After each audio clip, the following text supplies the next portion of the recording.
Welcome back to We Chats with Brilliant People. In this We Chat, we talk to Dr. Gwendolyn Mok, a world-renowned pianist and current coordinator of keyboard studies at San Jose State University School of Music and Dance. She's a New York native who loves playing the piano and learning about their history as well. Her passion for performing has rewarded and allowed her to perform on various stages around the world. In this chat, she talks about the mental side of being a professional pianist and performer. Gwen mentions how preparation is important to her, along with her pre-performance routine, which at times can include a pan. Listen to her also discuss the similarities and differences between athletes and musicians. Enjoy this wee chat with Gwendolyn Mok. Welcome to We Chats with Brilliant People, hosted by Dr. Allison Rodius, Professor of Sports Psychology at John F. Kennedy University. In each episode, Allison talks to highly successful people in music, sport, and the boardroom. She digs into the mental training techniques that they use to ride out the waves that challenge them in work and in life. So enjoy these wee chats with brilliant people.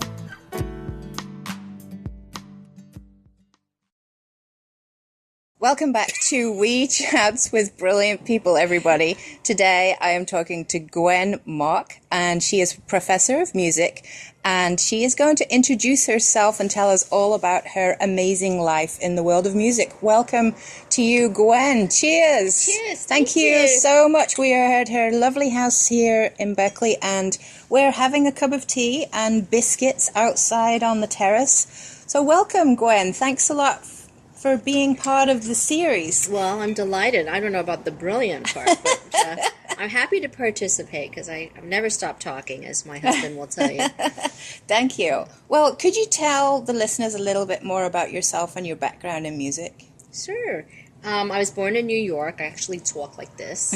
But since moving out to California, I've had to soften the A's so people understand me. And I was raised in Queens, New York, and then Larchmont, and I went to the Juilliard School. And then I subsequently went to Yale University, where I received my bachelor's and master's. And then I went on to State University of New York at Stony Brook, where I got my master's and my doctoral degree. So I'm now a full professor at San Jose State University and the area coordinator of keyboard studies in the School of Music and Dance. Wow. That's a mouthful. You've done a lot of stuff. Well, and you have quite I've had a lot of education. Yes. But in addition, you are a performer as well. You're a top performer, you're a pianist, and you've traveled all over the world. So that's my focus really today as well, is getting a little bit more in depth on the performance aspect and the kind of preparation that you do, particularly on the mental side. So what does mental preparation mean to you as a musician? Well, you know, because I went to Juilliard when I was 5 years old, 5.5 years old, I've been trained since a very young age to perform. So for me, it really technically should be second nature. I went to school at a time when there were some really serious stars. In fact, my classmate and friend at that time, when we were really little, he was 7, I was 6, was Yo-Yo Ma. So, you know, when you're in the company of such geniuses, you know, you really have to keep up. So I think one of the great things about being a prodigy and learning to play and perform when you're young is that you don't develop any particular fears or anxieties about it. Now, having said that, as I get older, I did go through a period of time where I was quite nervous in public performance. But this was actually because I had a very unusual accident which rendered me unable to play for quite a long time. It took me a while to get over it. And after that, I realized that I had to really develop some mental coping skills to get back on the stage. One of the things that I did do, which probably your listeners don't find unusual, is to get rid of the immediate freaking out anxiety right before I walked down on stage. I had this favorite frying pan, which I would smash on the floor for about 5 minutes. Backstage? No, I would do it like in my apartment first, you know, because otherwise they'd call the police. And then I'd get kind of all that angst out, and then I'd go on stage, and more or less I'd be fine. And that was one way of focusing all of the frantic energy that one has, which is very destructive. I think it's very important to be in good physical condition. So for me, one of the most important things is to regularly go and exercise. And it doesn't matter what I do. I could go to the gym or I could swim. And I also do a considerable amount of yoga and just breathing exercises, which I think are really important because musicians are like athletes, except we have that extra component of the intellectual, analytical, interpretive, and musical that all gets bound together, and you only have that hour, an hour and a half if you're playing a recital to perform at your peak. So you have to learn mentally when to let go, because if you're trying to concentrate for a full 90 minutes, you won't be able to do it, because we really only have like less than a 2 to 3 minute ability to stay focused on something. So I think there's a lot of mental preparation that goes into play. The other part of preparation, I think, is really how you work and how you prepare is going to have a huge outcome on the success of your performance. So I have a very, I would say, strict and disciplined method of practice. And so I don't sit at the keyboard for more than 30 minutes at a time. So I'll practice 30 minutes, I'll get up and walk around. If I'm at home, I'll have a cup of tea, or I'll go out and walk Milu, the dog. I'll do something different for about 10 minutes, and then I'll go back down and sit. I never practice when I'm hungry. I can't think when I'm hungry. Interesting. I never practice when I've had a really bad night of sleep. Yeah. And I usually try hard to practice when I'm feeling, nicely awake. So I will have gone to the gym or gone for a walk, had a nice breakfast, and then I sit down to practice my first 30 minutes. I also know exactly what I'm going to accomplish during that time. So it's not like I'm tooling around and thinking, ooh, this sounds good. Oh, I hit a wrong note. Let's practice that. It's never that casual. It's usually I'm juggling like 4 to 5 different things at the same time. I might be playing, like, for example, in the next 3 weeks, I'm going to be playing as a soloist with orchestra, a piano concerto by Mozart. Then I'll be playing as a member of a piano quintet, the Schubert Trout Quintet. I love the Trout. I love Trout. It's like going fishing. It's great. And then I'm going to be playing the Ravel Trio, which is very difficult and different from the Trout or the Mozart. So we're looking at 3 different periods of music. And I'm launching my Belle Epoque Salon, so I'm also the host of that evening. And I have other guests coming who are Proust experts and whatnot. So in order to be able to be ready, and those are all happening within a week of each other, so the 7th, the 8th, the 15th, I have to well in advance plan when I'm going to practice, what I'm going to practice. As a professor also, a full professor and coordinator of the keyboard area, I'm really responsible for a lot of people that work with me, all my students. I'm full-time, so I'm three full days a week, often there on the weekends. So my practice time has been cut virtually in half. So when I sit down to practice, I better know what I'm doing. It's like going shopping in the grocery store. If you don't have a list, you're going to end up with so much stuff you don't end up cooking. Right. So I'm hugely, superiorly, I think, organized. And I don't believe in multitasking. I just do one thing at a time, and I try to do it really well. And so have you, you've learned to do that, or somebody guided you on that? How did that develop? I think my mother was a really good example for me, because she went to Juilliard. She came from China in 1947, and she first went to Oberlin, then she went to Juilliard, and she's been a professional singer her whole life. She has extraordinary discipline, which is why at the age of 95 she can go to China by herself, and she walks a mile a day, and she still does her Tai Chi, and she teaches students and all of that. So I think she was a really good role model for me. I think if my father had raised me by himself, it would have been chaotic, and I don't think I would have had a clue how to organize my life. I also think for every good musician, you have to be, a small percentage of you has to be OCD, which really I think helps, because you have to love to repeat passages. And I think really the whole idea of mastery, the mastery of something, requires extraordinary willingness, I think, to repeat and be patient and just sit there and get it right. And it could take hours to get one thing right. And it might not make any significant difference to the audience who's listening to you, but it's going to make a heck of a lot of difference to the performer. And so execution of passages, some of them can be hugely difficult musically or difficult technically, requires that kind of patience. And listening, which is not a skill that you can actually teach. It's a skill that you have to develop on your own. Listening to what you're producing yourself and then be analytical about that. Yeah, listening to what you want to come out of the instrument. And then having the creative and conceptual ability to hear that sound and then produce that sound. That's really what music is about. Whether you're a singer, a violinist, trumpet player, pianist, flute player, tuba player, percussionist, you have to have a concept of the sound of that particular piece, because they're all going to be different. And especially with piano, if you think about it, the piano was not always as we know it today. Forte pianos were different sound. They had a different range, a different capacity, a different volume. Then there were harpsichords, which were keyboard instruments that preceded the forte piano. Bach wrote for the harpsichord, Mozart wrote for the harpsichord. Then you get into Mozart's, followers like Beethoven, then he had a forte piano. So if you don't know what those instruments sounded like, you also would not have any concept of what you're aiming for. Also, you're dealing with speed. Certain instruments can play much faster than other instruments. Yeah. So there's so much to consider. I think being a musician is probably one of the most complicated things that you can aspire to be. A good musician. Any musician, even a bad one. It's very complicated. Yeah, it's interesting. Yeah, absolutely. Yeah. So you were talking, you've given me so much information, which is they're all gems. So a few pieces obviously, stood out to me. The frying pan. That's a good one. Do you still do something like that, or your angst is different?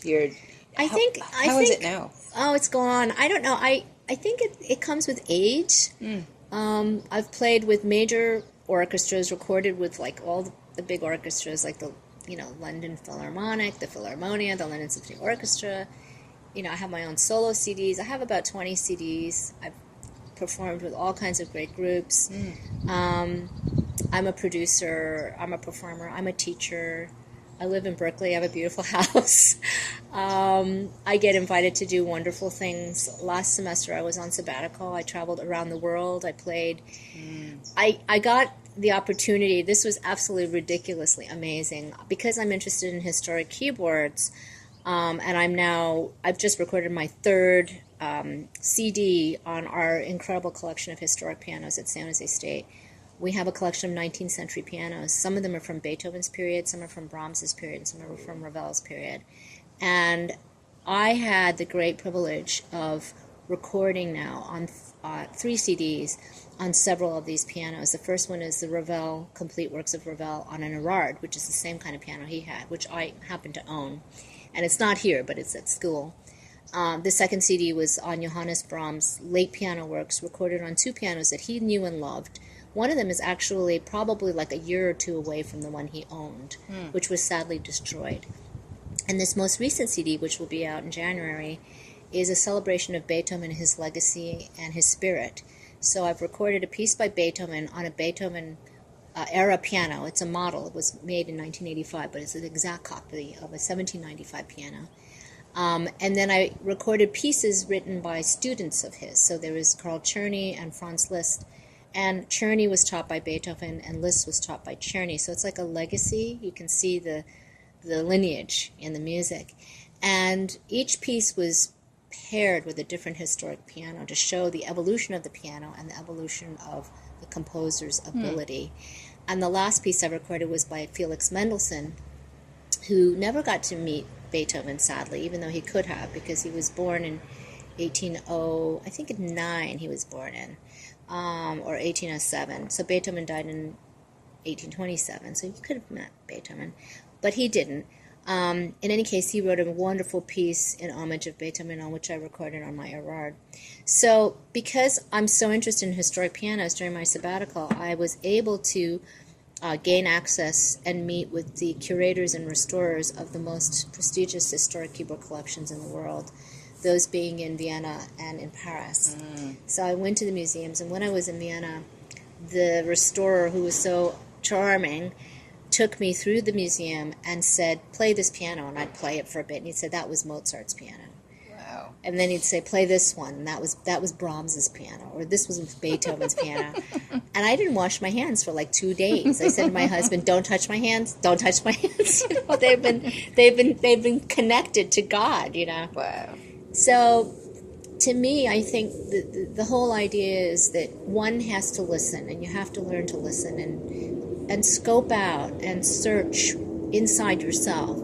You know, what drives you about music? Mm-hmm. I mean, I'm passionate about music. It doesn't mean I do it 24 hours a day, but I'm curious enough about the subject matter that at this point in my life, I've done it all, so I don't have anything to prove, and that's why I think I don't have nerves. I just feel it's a privilege for me to play. Do you think you got to the point, so you said you had an injury, and then and you got nervous. What did something specific happen that you just stopped getting nervous, or? I think I really stopped being nervous fairly recently, actually. I just feel there's such joy and such, I don't know, what's the word? I feel so honored to be able to be a musician and share what I do with people. I mean, my whole purpose in life is it's like a mission to share the excitement and enjoyment and discovery of great pieces and great pianos with my audience. So I always talk to my audience, and people love it when I talk to them. I was many years ago, I was at Tanglewood, which is a really fantastic festival, and I was very, very thrilled to receive the Lerner Bernstein Award, and that meant that I got to sit with Lenny, and he and I had lunch on several occasions. And now this is way back in the, I guess it was like 80s or something. So you had a wee chat with him? I had more than a wee chat. You know, he went to Harvard and I went to Yale, and just to wind him up, I wore my Harvard T-shirt to the lunch that the Yaleys had made. Instead of writing Harvard, Harvard, we wrote Hahvad, Harvard. And they had, it's Lux et Veritas is there, or we are Lux et Veritas, and theirs is just Veritas, truth. And so we had written Was ist das, which of course is what is it. And so he just took one look at that and roared, and that just broke the ice because I was pretty nervous. But he told me, he said, if you have the gift for gab, and you obviously never shut up, you should speak to your audience and learn, to talk to them. So what do you do now before you perform? Is there anything, I mean, you don't necessarily get nervous, but what do you do to be ready? Oh, I have rituals. Okay, so, cool. So I never wash my hair right before I walk out on stage because, you don't want your muscles to feel too relaxed. So I wash it the night before. I always eat, if it's an evening Interesting that you link your hair to your muscles. Well, because you go under warm water and then you're washing your hair. Yeah. And, your hands get soft from the soap, and then you're rinsing, and then you're and you feel more relaxed. Your muscles just kind of go, So I try not to do any like soaking in the Japanese tub or anything like the day of the concert, because that would just like mess me up totally. I mean, I would get too relaxed. And so you need a little adrenaline, you need a little bit of muscle fiber to get out there and play. And if it's an evening concert, I usually eat my last big meal about 3 o'clock. And I usually I eat protein. Like I'll eat like a hamburger, or I'll have sushi with eel or something crazy like that.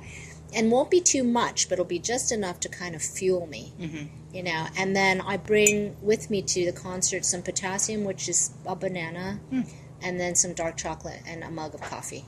I usually bring like a thermos.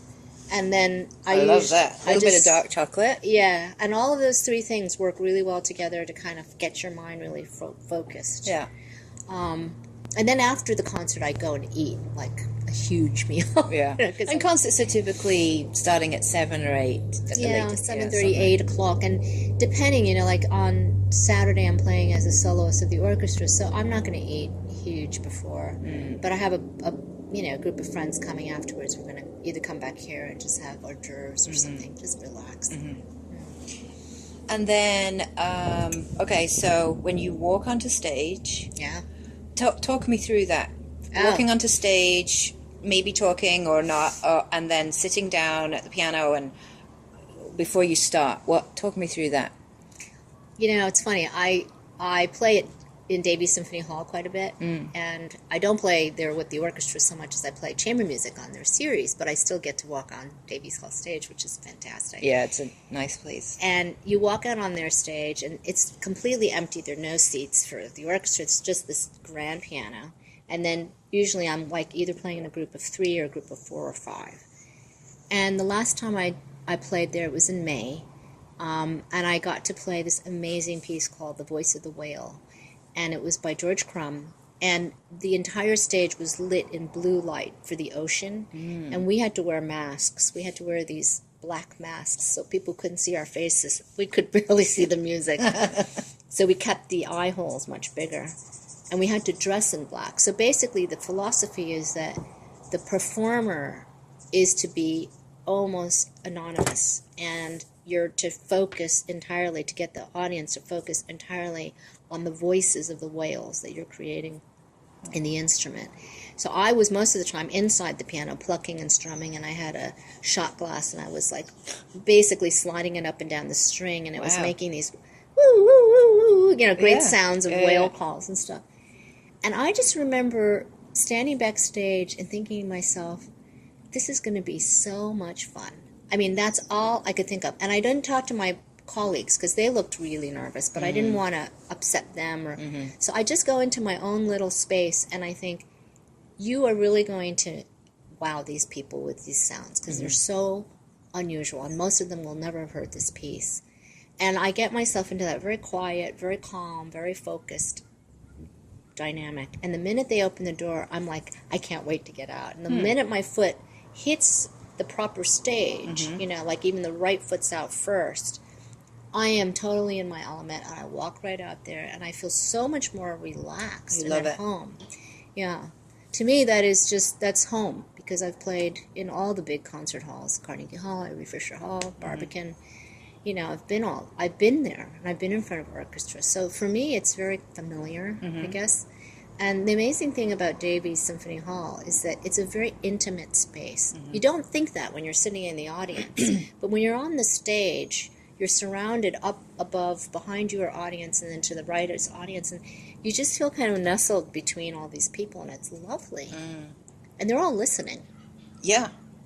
They're quiet. They're all listening. Yeah. And then, so you said that was quite an unusual performance because of the music. Is that, is that typically your routine? That's how you feel when the door opens and you step onto the stage? I love it. You love it? I love it because you coming home. I feel I'm coming home, but I also feel I don't play music I don't like. That's one rule of thumb for me, which helps a lot, because I think you have to really love the material. It's like you love this format. It's worked for you. It's been hugely successful. I think it's a brilliant idea.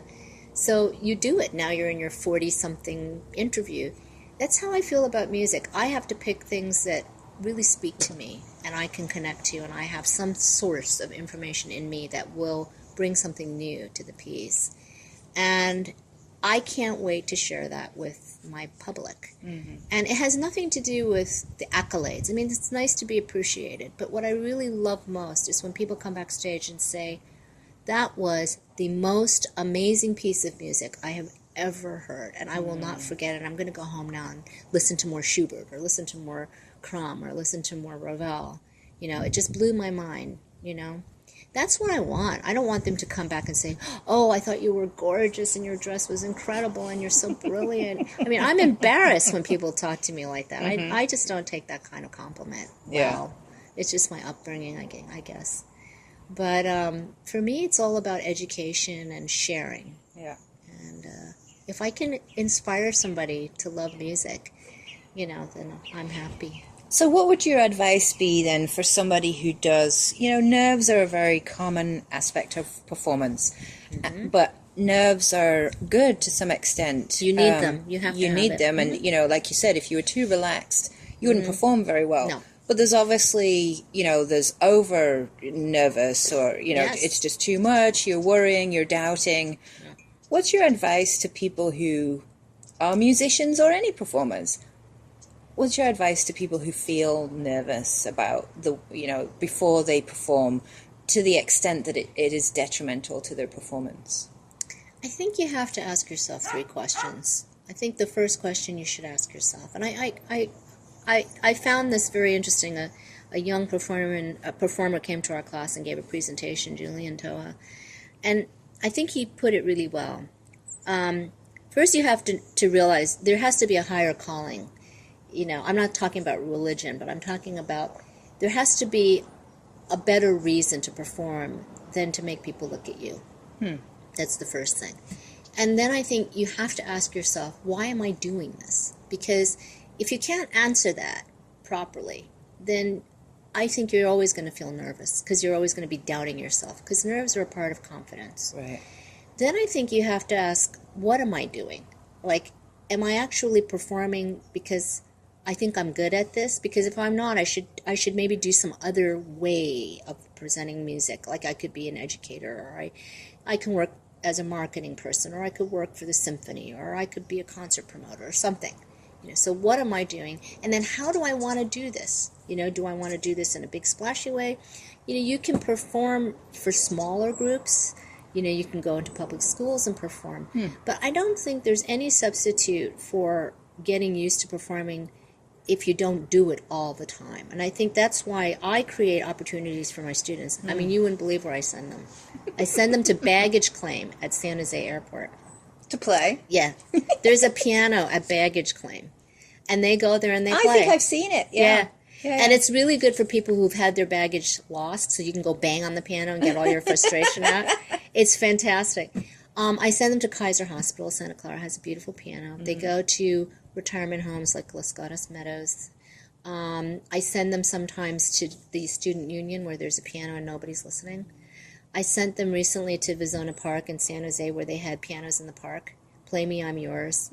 I tell them you have to be able to play any piece of junk in any environment and communicate something about the music. But Dr. Mok, I said, I don't care. You just have to do it.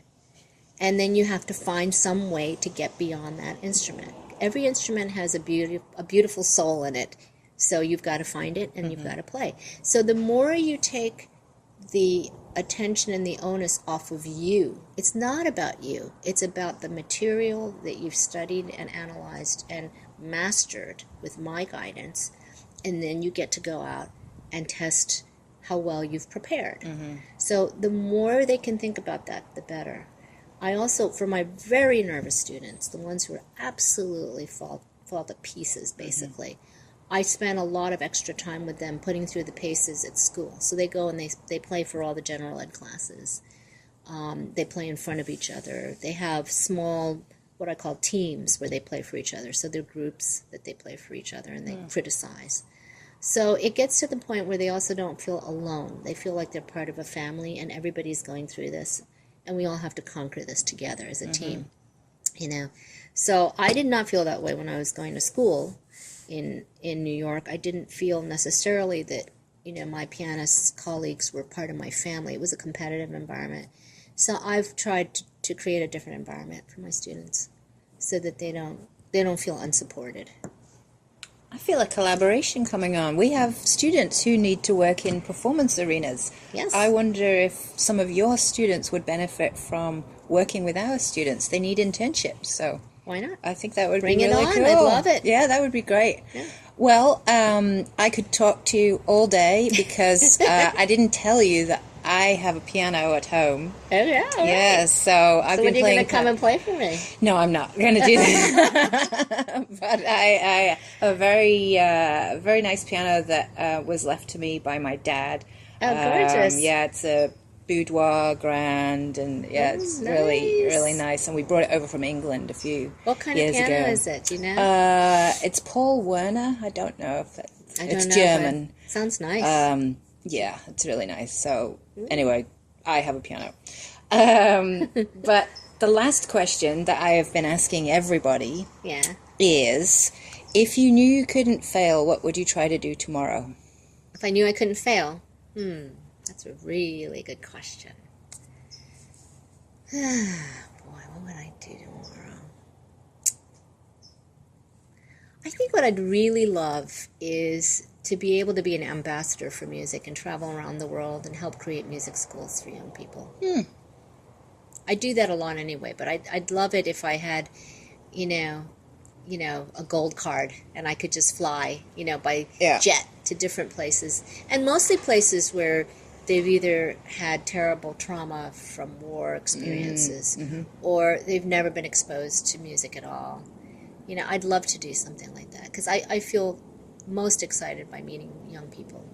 I bet you could do that now, but obviously you need unlimited funds in order to go anywhere, but I bet you could still do some of that. I do a lot of, work in that arena. I raise a lot of money for different causes. But I think just to have a year where I am basically an ambassador for music education and I get to travel would be hugely fun. Mm-hmm. Yeah. Brilliant. Well, thank you so much for being part of We Chats with Brilliant People. Well, thanks for coming. I really have been wanting to meet you, and so this is perfect. It's been amazing being here. Thanks a lot. Tune in next time, everybody, to see who we have on We Chats with Brilliant People. Bye for now. We hope you enjoyed these We Chats. You can follow We Chats with Brilliant People on Twitter at We Chats and Facebook, and subscribe to the podcast series on iTunes or any Droid platform. We Chats with Brilliant People.